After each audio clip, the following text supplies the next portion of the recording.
Hello, this is Amy Gaddes, and today's workshop is entitled How to Select an Authentic Audience for Your Writing.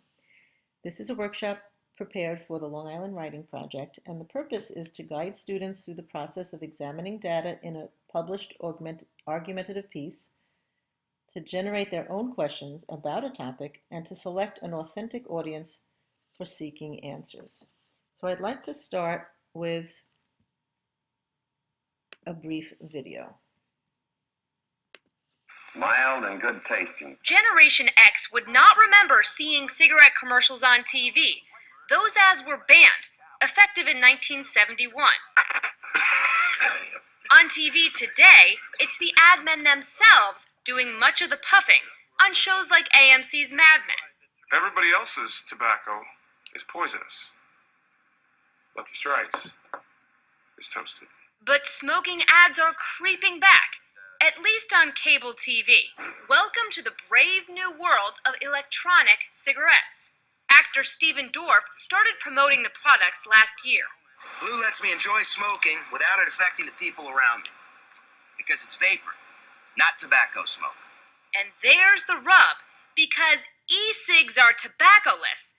They are not subject to the same restrictions on TV as tobacco products, even though the vapor contains habit-forming nicotine. This is a huge deal for both the tobacco companies and for ad agencies because this presents a whole new revenue stream that they haven't had available since, 1971.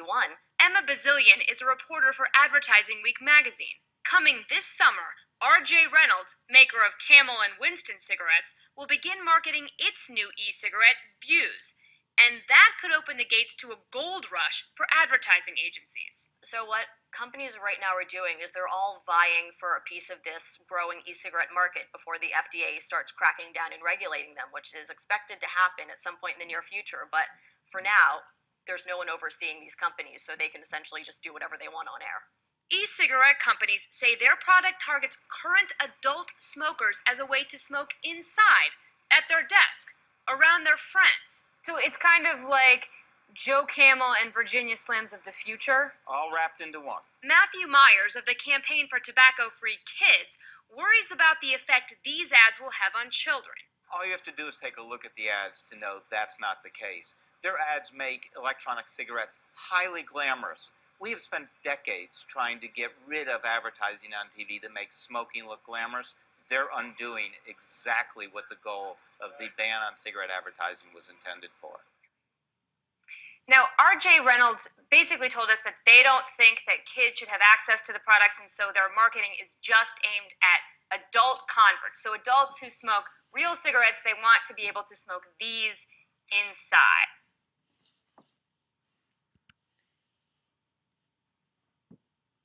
So with these questions being raised on the video, I'd like you to turn to your small group and generate a list of questions about what you think about regulating e-cigarettes. Just brainstorm in your group, and on you see you have a paper that has 4 quadrants, and in the first quadrant, just brainstorm and scribe some of the questions that you've come up with.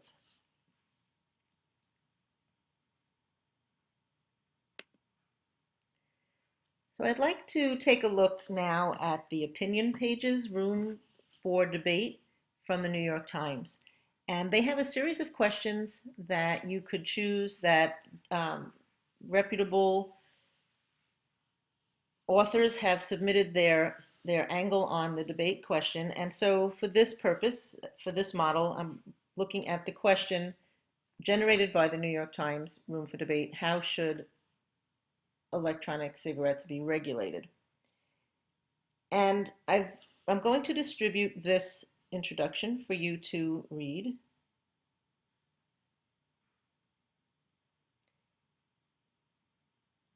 And I'd like you to, just based on the introduction, to go back to your group and generate any further questions that you may have just from reading that brief introduction. You can put those questions into your second quadrant. So we have lots of questions at this point that we've generated in our conversation, and I just want to remind us of the goal that we have. To whom could we write about these questions? There's 6 different authors here, And what I'd like us to do is just to look again at the introduction. Because if we're looking for some authentic audience, we can consider going back to some of the research. So right here, it says new research suggests, and if you click there, it brings us to a New York Times author, and just scanning it without much attention, they do talk about the Food and Drug Administration here and these new rules that the FDA has that they're proposing. And so what that made me think about was, instead of possibly writing to the author of this type of article, I did a little search about, well, what are these regulations? And I just want you to take a peek at this. There's a due date of August 8th, which would be past the time that our students could possibly act on this exact question. But there are ways for identifying authentic audiences that might be right within our reach to actually write to someone like the Federal Food and Drug Administration. So you would be able to comment here if it was done before August 8th. So for our purposes, this is not going to be a target audience, but it certainly could be, as you can see, navigating your way through the different debaters' topics. So I'm going to bring us back to our question: how should electronic cigarettes be regulated? And since the due date is past the opening of school, I'm just going to open up two of these, and I want you to look at Jonathan Denholtz's piece. And he is saying, don't extinguish anti-smoking innovation. And let's find out, well, who is he? Is he someone that we would want to write to answer some of our questions?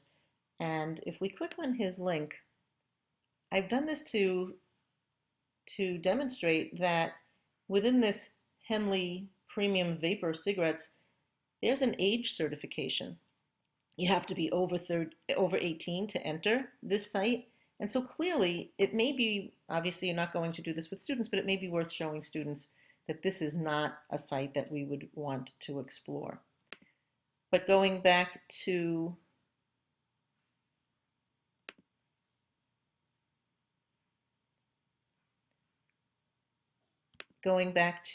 the question from the op-ed page, we can bring our attention to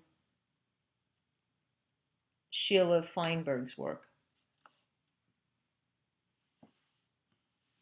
And she talks about regulating e-cigarette flavors and marketing.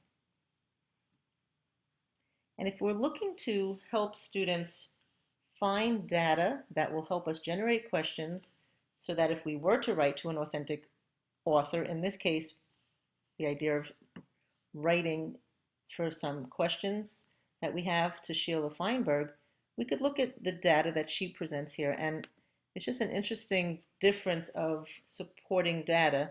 This is from the Center for Disease Control and Prevention, certainly a very reputable source. So in your group, I'd like you to read the piece that Sheila Feinberg wrote, and then generate some questions for Sheila Feinberg.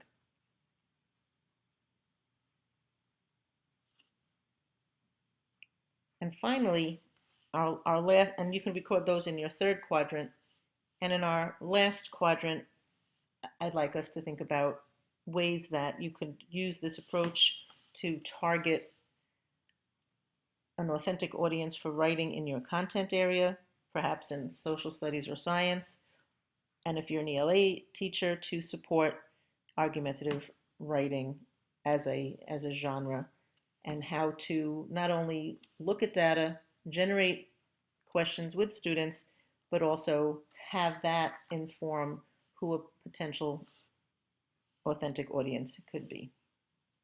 Thank you.